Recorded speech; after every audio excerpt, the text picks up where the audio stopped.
महाशिवरात्रि के पावन अवसर पर संस्कारधानी पूरी तरह शिवमय हो उठी। शहर के प्रमुख मंदिरों में सुबह से ही श्रद्धालुओं की भारी भीड़ उमड़ी। भक्तों ने विधि विधान से भगवान शिव का अभिषेक और पूजन कर सुख समृद्धि की कामना की। अगरबत्ती यदि आपने लिया है और यह दीपक आप यहाँ जला रहे हैं, उसको यहाँ जलाने के उपरांत उसको बाहर जो प्रांगण स्टैंड बना वहाँ लेकर के जाएं। शक्ति है इस बात का ध्यान रखें। कचनार सिटी शिव मंदिर में महाशिवरात्रि के अवसर पर तड़के से ही लंबी कतारें लग गई। मंदिर परिसर में श्रद्धालु हर हर महादेव के जय घोष के साथ दर्शन के लिए प्रतीक्षा करते नजर आए। यहां खुले आकाश के नीचे स्थापित भगवान शिव की करीब 76 फीट ऊंची भव्य प्रतिमा मुख्य आकर्षण का केंद्र रही। ध्यान मुद्रा में विराजमान यह प्रतिमा दक्षिण भारत के कारीगरों द्वारा 3 वर्षों में तैयार की गई थी। निर्माण कार्य वर्ष 2003 में शुरू होकर 2006 में पूर्ण हुआ था। प्रतिमा के समक्ष स्थापित विशाल नंदी की प्रतिमा मंदिर की भव्यता को और बढ़ाती है। मंदिर परिसर की गुफा संरचना भी श्रद्धालुओं के लिए विशेष आकर्षण रही। यहाँ 12 ज्योतिर्लिंगों की प्रतिकृतियां स्थापित हैं, जिनमें Somnath temple, Mahakaleshwar Jyotirlinga, Omkaleshwar temple, Kashi Vishwanath temple, Kedarnath temple सहित अन्य ज्योतिर्लिंगों के दर्शन एक ही स्थान पर संभव हैं। आज महाशिवरात्रि का दिन हम लोग हर साल आते हैं यहाँ पे पूजा अर्चना के लिए। आज बहुत भीड़ है, सुबह से श्रद्धालु लोग आ रहे हैं, जा रहे हैं, भीड़ कम होने का नाम ही नहीं ले रही है। हर साल देखने को मिलता है हर महाशिवरात्रि पे यहाँ हम लोग यहाँ हर साल शिवरात्रि के अवसर पर आते हैं और हर साल की तरह काफी धूमधाम से ये पर्व यहाँ पे मनाया जाता है। कचनार सिटी में हम लोग विजयनगर के ही निवासी हैं और काफी उत्साहित रहते हैं यहाँ आने के लिए। काफी अच्छा लगता है यहाँ। महाशिवरात्रि ऑब्वियसली आजकल जेनजी में भी बहुत ज्यादा सारे युवा को भी इस अवसर को सेलिब्रेट कर रहे हैं और शिव जी के सभी भक्त हैं, तो हम हर साल यहाँ पर आते हैं महाशिवरात्रि पर। आज मैं कचनार सिटी आई हूँ अपने पूरी फैमिली के साथ।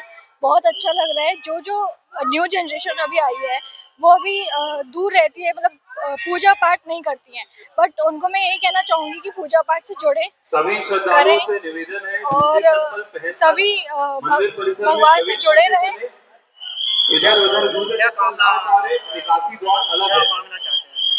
मैं ये मांगना चाहती हूँ कि मैं अपनी लाइफ में पूरी सक्सेसफुल मतलब बन जाऊँ कि मैं अपने जो ख्वाहिश है, मैं जो माँ बाप की ख्वाहिश है पूरी कर पाऊँ। वहीं गुप्तेश्वर महादेव मंदिर में भी सुबह से श्रद्धालुओं की लंबी कतारें लगी रहीं। भक्तों ने भगवान शिव का रुद्राभिषेक कर बेलपत्र, धतूरा, नारियल और पुष्प अर्पित किए। मंदिर परिसर में भक्तिमय वातावरण बना रहा। मंदिर का इतिहास रामायण काल से जुड़ा माना जाता है। मान्यता है कि वनवास के दौरान भगवान राम ने यहाँ प्रवास किया था और शिवलिंग की स्थापना की थी। धार्मिक ग्रंथों के अनुसार यह धाम रामेश्वर के उपलिंग स्वरूप के रूप में भी वर्णित है।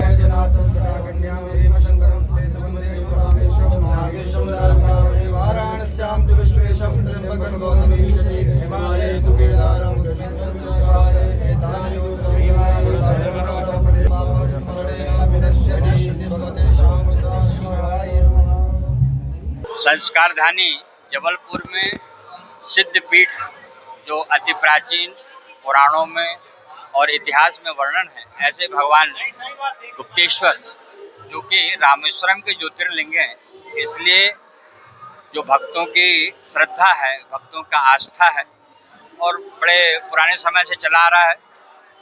उसको यदि जैसा आपने कहा कि बहुत भीड़ है, तो दर्शन और प्रदर्शन में अंतर होता है। लोग बाग जो बड़े नए नए शिव मंदिर अच्छे हैं, बन गए हैं, बाग बगीचा है, लेकिन जो सिद्ध होता है, जो आस्था और जो पुराणों में वर्णन होता है, उनकी अपनी अलग महिमा होती है।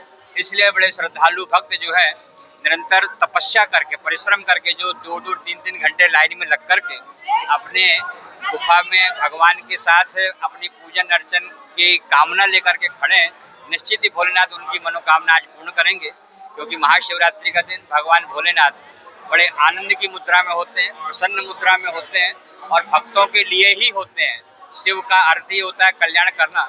इसलिए सभी भक्तों को आपके चैनलों के माध्यम से मैं बहुत बहुत साधुवाद देता हूँ और आज दर्शन करें, भगवान को जल चढ़ाएं, बेल फूल पत्ती चढ़ाएं और अपनी मनोकामनाओं को पूर्ण करें। इस पवित्र पर्व पर संस्कार धानी जबलपुर के साथ साथ पूरे मध्य प्रदेश और देश भर में भक्ति भाव की धारा प्रवाहित हो रही है। सभी सनातनी महाशिवरात्रि के इस पवित्र पर्व पर व्रत के साथ प्रभु की आराधना कर रहे हैं और सभी के सुख समृद्धि और शांति की कामना कर रहे हैं।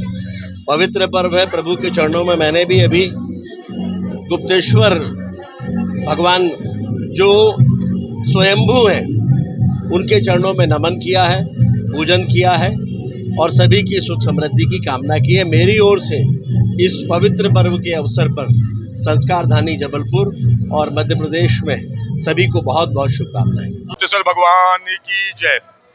परम पावन पवित्र त्योहार महाशिवरात्रि का भगवान भोलेनाथ को प्राप्ति का एक ऐसा अनोखा दिन, जिसके दिन भगवान भोलेनाथ का पूजन अर्चन कर हम अपने जीवन को सार्थक बना सकते हैं। जैसा कि आप देख रहे हैं कि आज के दिन माँ पार्वती का भगवान भोलेनाथ के साथ में विवाह संपन्न हुआ था और भगवान भोलेनाथ को प्राप्त करने के लिए माँ ने त्याग तपस्या जो दी थी, वही प्रकृति हमको सिखाती है कि हमको अपने आराध्य के सामने, भगवान भोलेनाथ के सामने उनको प्राप्ति के लिए अगर कष्ट सहने ही पड़े तो भी हम कष्टों को प्राप्त करते हुए अपने जीवन में उत्तरोत्तर प्रगति करें। उसी परिणाम हम कह सकते हैं गुप्तेश्वर मंदिर में हम करें। गुप्तेश्वर मंदिर की वो विशाल परिपाटी है। भगवान गुप्तेश्वर भोलेनाथ की पूजन अर्चना भगवान राम जी ने स्वयं की थी। इसी कारण इसको रामेश्वरम के उपलिंग कहे जाते हैं। तो यहाँ पर आज के पूजन पाठ करने का जो प्रतिफल है वो शायद 7 जन्मों में भी आदमी को संभव नहीं है। इसलिए आपके माध्यम से मैं जबलपुर जनता से कहना चाहता हूँ कि भगवान का पूजन पाठ करें और अपने जीवन को सफल बनाएं। आज शिवरात्रि है। आज हम लोग भोलेनाथ की पूजा करने आए हैं गुप्तेश्वर महादेव मंदिर में और आज जागरण भी होगा रात में। महाशिवरात्रि पर शहर के अन्य मंदिरों और घाटों में भी विशेष पूजन अर्चन एवं भजन कीर्तन का आयोजन किया गया। प्रशासन की ओर से सुरक्षा और व्यवस्थाओं के विशेष इंतजाम किए गए थे। पूरे दिन श्रद्धालुओं का तांता लगा रहा और जबलपुर नगरी हर हर महादेव के जय घोष से गूंजती रही।